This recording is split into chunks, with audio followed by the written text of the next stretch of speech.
시온의 영광이 확실히 우리에게 비춰옵니다. 우리에게 다가옵니다. 2022년을 뒤로 하고 2023년 희망차게 시작합니다. 2020년 세상을 뒤엎은 것 같은 코로나가 함께 시작했습니다. 코로나가 시대를 기준을 삼는 것 같았습니다. 코로나 초기에 정말 시대를 앞서가기 위해서 사역했었던 교회에서 포스트 코로나를 대비하는 토론회를 개최했습니다. 일찌감치 이 코로나 그 이후를 걱정했던 겁니다.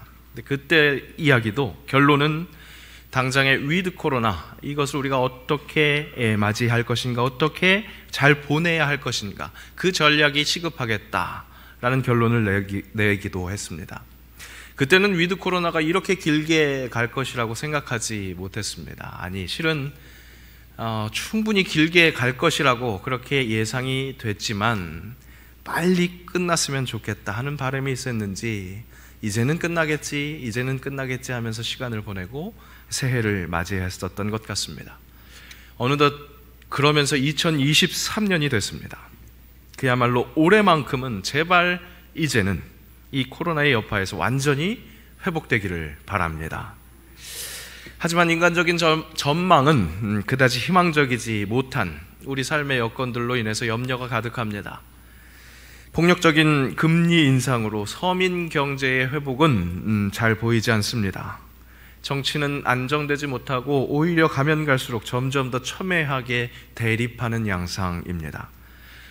어떻게든 버텨야 하는 시기, 그 시기가 시작된 것 같은 또 다른 터널, 그 어둠의 터널 앞에 서 있는 것 같은 그런 느낌입니다.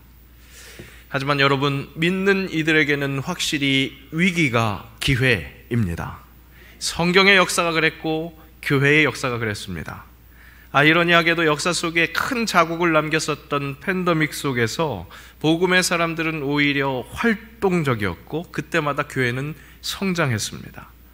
내가 약할 때 오히려 강하게 임재하시는 그 하나님의 강함이 있기에 그 하나님의 은혜 덕분이었습니다. 우리는 그렇게 그다지 강해질 수 없을 것 같은 바로 이때 하나님의 강하심, 그것으로 튼튼해질 수 있습니다. 믿음의 사람들이 강해지기 위해서 가장 먼저 시작되어야 할 것, 그것은 다름 아니라 그 나의 약함 속에서 더욱더 강하게 임재하시는 하나님을 온전히 바라보는 것, 그 하나님과의 연결을 제대로 깨닫는 예배, 이 예배의 회복이 가장 먼저 되어야 할 것입니다. 믿는 이들에게 코로나 시대의 가장 큰 위협은 바로 예배가 무너지는 것, 그것이었습니다.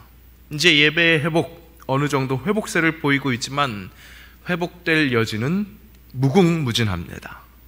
무한대이신 하나님을 체험하는 예배입니다. 그러니까 예배의 기대치 또한 무한대입니다.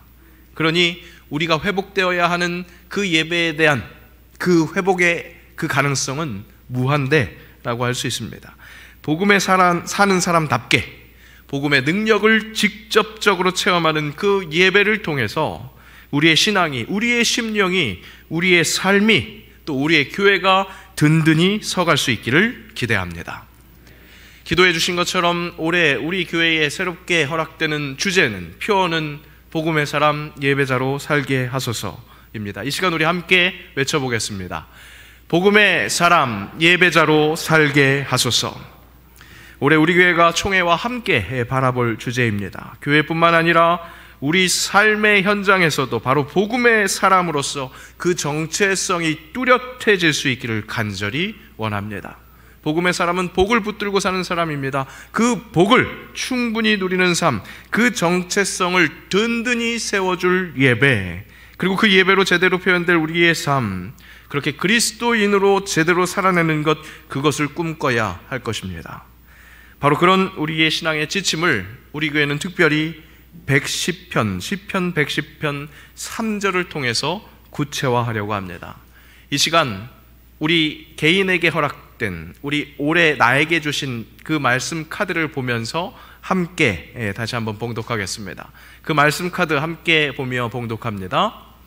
주의 권능의 날에 주의 백성이 거룩한 옷을 입고 즐거이 헌신하니 새벽 이슬 같은 주의 청년들이 주께 나오는도다. 아멘. 다 같은 말씀 허락받았지만 그 속에서 주시는 은혜는 하나님께서 다양하게 우리 각 사람에게 가장 알맞는 은혜로 허락하실 줄로 믿습니다. 가장 먼저 주의 권능의 날을 대망하며 살아야 하겠습니다.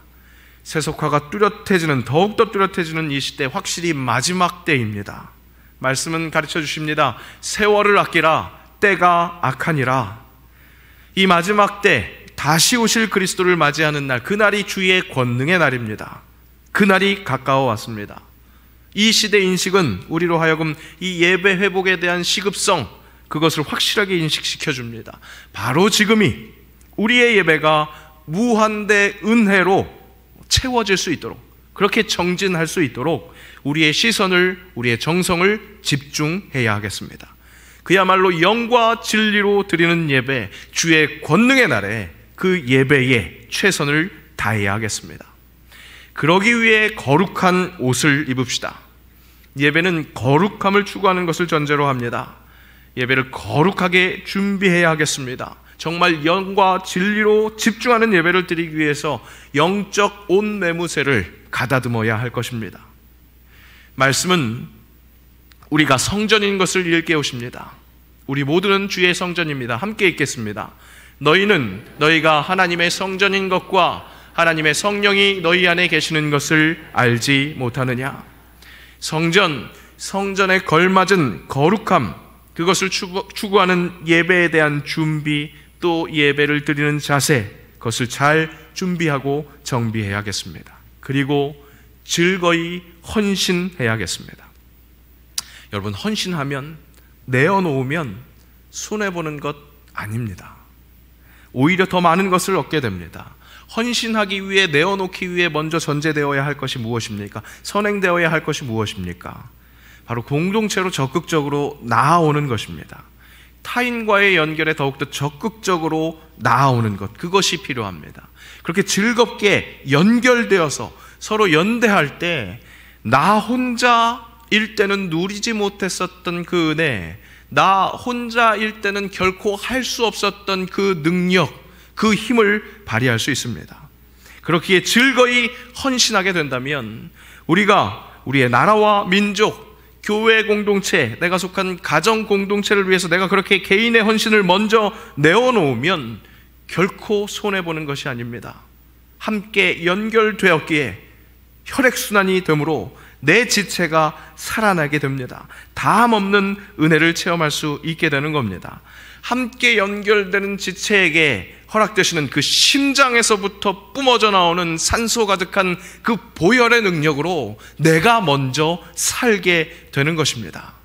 삶에서 죽음을 경험하시는 분들이 계십니까? 정말 절망의 나락에 빠져 계신 분들이 계십니까? 나와 즐거이 헌신할 때 주님의 몸에 붙어 있음으로 말미암아 머리 대신 예수 그리스도께서 허락하시는 그 은혜로, 그 심장에서 뿜어져 나오는 그 생명력으로 살아날 수 있을 줄로 믿습니다. 2023년은 그렇게 예배 공동체와 함께하여 헌신하여, 즐거이 헌신하여 나옴으로 말미암아 여러분들의 생명력을 회복받는 귀한 그 시간이 될 수 있기를 주의 이름으로 축복합니다. 그렇게 활동력 있게 헌신할 때 우리 모두는 새벽 이슬 같은 주의 청년이 될 수 있을 줄로 믿습니다. 생물학적 그 청년의 삶을 살 수 있는 것이 아닙니다. 제가 이 말씀을 하려니까 정말 노령의 권사님들과 눈이 마주치네요. 네. 항상 새로움을 추구하는 영성, 그 개혁을 추구하는 그 신앙이 그 누구보다도 새벽 이슬 같은 청년으로 살아갈 수 있게 할 줄로 믿습니다. 맞습니다. 우리 모두 새롭게 하시는 예수 그리스도의 그 은혜를 사모함으로 청년의 삶을 살 수 있고 또 그래야 하겠습니다. 청년들이여, 예수 그리스도의 심장을 가지고 뛰어나갑시다. 청년들이여, 지금이 바로 오늘 우리에게 남은 생애 중에 가장 청년의 때임을 잊지 맙시다. 개혁교회의 전통을 이어받아서 계속해서 그 개혁을 추구하는 신앙인들 되시기를 축복합니다. 무엇보다 여호와를 앙망할 때 우리 각자의 삶에서도 놀라운 동력, 정말 새벽 이슬과 같은 그 청년들의 힘을 허락받게 될 줄로 믿습니다. 말씀 함께 읽습니다. 오직 여호와를 앙망하는 자는 새 힘을 얻으리니 독수리가 날개치며 올라감 같을 것이요 다른 박질하여도 곤비하지 아니하겠고 걸어가도 피곤하지 아니하리로다.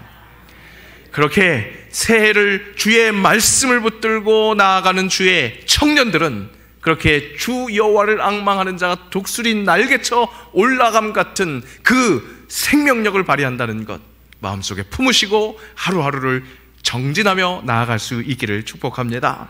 그렇게 에너지가 충만한 주의 백성들이 주께 나아오는도다. 에너지가 충만한 주의 백성들이 주께 나아오는도다. 여러분, 신앙은 실천이 가장 중요합니다. 계획만 하는 것이 필요한 것이 아닙니다. 말만 하는 것이 필요한 것이 아닙니다. 실제 움직임이 중요합니다. 새해, 새로운 계획, 새로운 마음가짐, 정말 주의 권능의 날에 주의 백성이 거룩한 옷을 입고 즐거이 헌신하니 새벽 이슬 같은 주의 청년들이 주께 나오는도다. 주께 나오는도다. 그 실행이, 그 실천이 우리 성도들로 하여금 더욱더 은혜 충만하고 기쁨 충만하고 생명력을 가질 수 있는 그런 삶이 될 수 있기를 간절히 원합니다. 주께 나오는 성도가 날로 늘어가면서 결국 세상의 칭송도 받는 바로 그러한 모습, 초대교회의 모습입니다. 함께 읽겠습니다. 하나님을 찬미하며 또 온 백성에게 칭송을 받으니 주께서 구원받는 사람을 날마다 더하게 하시니라. 이 초대교회의 역사가 우리 새영광교회에게 임하게 될 줄로 믿습니다. 새 영광입니다. 몇 번 말씀드렸지만 새 영광, 시옷, 이응, 기역을 따서 세상을 이롭게 하는 그리스도인, 세상을 이롭게 하는 그리스도인, 그것을 바라보려고 합니다. 이 모양은 십자가 앞에 고개를 숙인 사람의 모양, 혹시 보이세요? 네, 이응이 머리예요. 네, 기역이 사람 몸입니다. 네, 십자가 앞에 고개 숙여 세례받는 모양이기도 하고, 또한 십자가 밑에 있는 사람 인자의 그 발을 닦는 사람의 모습이 되기도 합니다. 세례받는 것, 예배하러 주님 앞에 나아올 때에 바로 세상을 진정 이롭게 하는 시작이 될 수 있을 줄로 믿습니다. 사랑이신 하나님을 만남으로, 그 말씀에서 생명력을 얻음으로, 힘을 얻음으로 세상에 나아가서 그 누구도, 그 어떤 사람도 그의 발을 닦아줄 수 있는 그리스도인, 그렇게 세상을 이롭게 하는 그리스도인, 2023년 그 삶을 가득 채울 수 있기를 소망합니다. 그런 모습이 결코 우리에게 손해가 되지 않는 것임을 우리의 삶을 통해서 확실히 경험할 수 있기를 축복합니다. 그렇게 함으로 결코 희망찰 수 없었던 것 같았었던 이 시기가 주께서 주시는 희망으로 가득 찼었노라. 돌아보니 당연한 것 하나 없이 모든 것이 다 은혜였소. 그렇게 고백하는 내년 바로 이맘때 이 시간을 기대합니다. 그렇게 2023년 희망차게 주 예수와 함께 전진하며 나아가는 주의 성도들 되시기를 주의 이름으로 축복합니다. 기도합니다.